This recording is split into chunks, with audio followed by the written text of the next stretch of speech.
Nouvelle vidéo en direct de la plage. Aujourd'hui, nous allons parler de mon troisième conseil concernant la vente de ton bien. Il s'agit de passer par une agence ou de s'occuper de tout.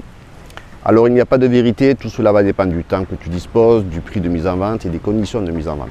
Avant de te lancer, il faut que tu saches que c'est quelque chose qui va te demander pas mal d'investissement et va te prendre beaucoup de temps. Il faudra que tu détermines le prix, constituer le dossier juridique, faire les diagnostics, faire les photos, rédiger l'annonce, publier l'annonce, répondre au téléphone, organiser et assurer les visites, faire le tri entre les bons acquéreurs et les curieux, traiter les offres, etc. etc. Donc pour commencer, si tu n'as pas beaucoup de temps à consacrer à tout cela et que tu n'es pas à l'aise avec l'un des sujets traités plus haut, je te conseille de passer par une agence. Si c'est un bien venant d'un héritage, d'une succession ou suite à un divorce, je t'invite également à passer par une agence. Cela t'évitera de nombreux conflits qui peuvent surgir dans l'un de ces cas-là. Si tu veux tenter l'expérience d'une vente en direct, je t'invite à t'abonner à ma chaîne et d'écouter mes conseils à venir lors de mes prochaines vidéos. Si tu souhaites passer par une agence, tu as quelques questions à te poser avant. La première est avec combien d'agences? Alors on aurait tendance à penser que pour trouver un acheteur, il vaut mieux ratisser large. Alors oui, en effet, plus son annonce sera visible et plus tu auras de chances de trouver un acquéreur. Cependant, le fait que ton bien soit dans plusieurs agences immobilières et parfois des prix différents est une erreur qui peut au contraire te faire perdre des visites. Je m'explique. Aujourd'hui, 90% des recherches de biens immobiliers se font sur les sites dédiés comme Se Loger ou encore Le Bon Coin.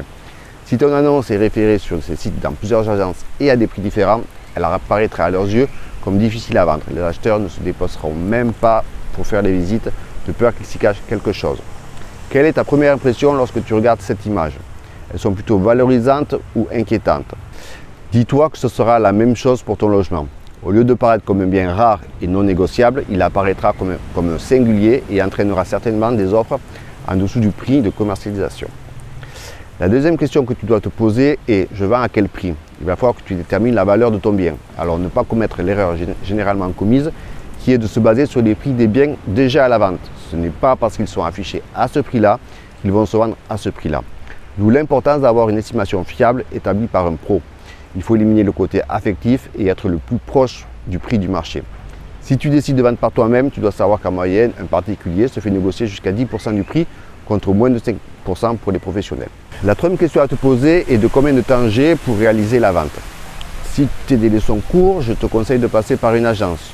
Tu bénéficieras ainsi de tout leur support de communication et de leur réseau d'acquéreurs. Et ne pas oublier qu'entre le moment où une personne te fera une offre et le moment où tu encaisseras, il se sera écoulé 3 mois. La quatrième question est de quel type de mandat je choisis. Alors si tu décides de travailler avec une agence, il existe plusieurs types de mandats. Les plus connus sont les mandats simples et les mandats exclusifs. Chacun d'eux ont leurs avantages et inconvénients. Alors je ne vais pas rentrer dans le détail des mandats car chaque agence a le sien. Mais sache que globalement, lorsque tu signes un mandat, tu es engagé pour 3 mois. Avec un mandat simple, tu peux vendre par toi-même et confier le mandat à plusieurs agences. Mais comme on l'a vu plus haut, ce n'est pas forcément un avantage. Au contraire du mandat exclusif où l'agence à laquelle tu as confié ton bien est la seule à pouvoir le commercialiser, les avantages sont nombreux, tu n'auras qu'un seul interlocuteur, des stats beaucoup plus précises et ton bien sera considéré comme rare sur le marché. Si tu signes un mandat exclusif avec moi, tu bénéficieras des avantages des 2 mandats au travers de nos 11 clauses personnalisées et tu pourras ainsi bénéficier entre autres de notre clause sans engagement et ainsi résilier à tout moment.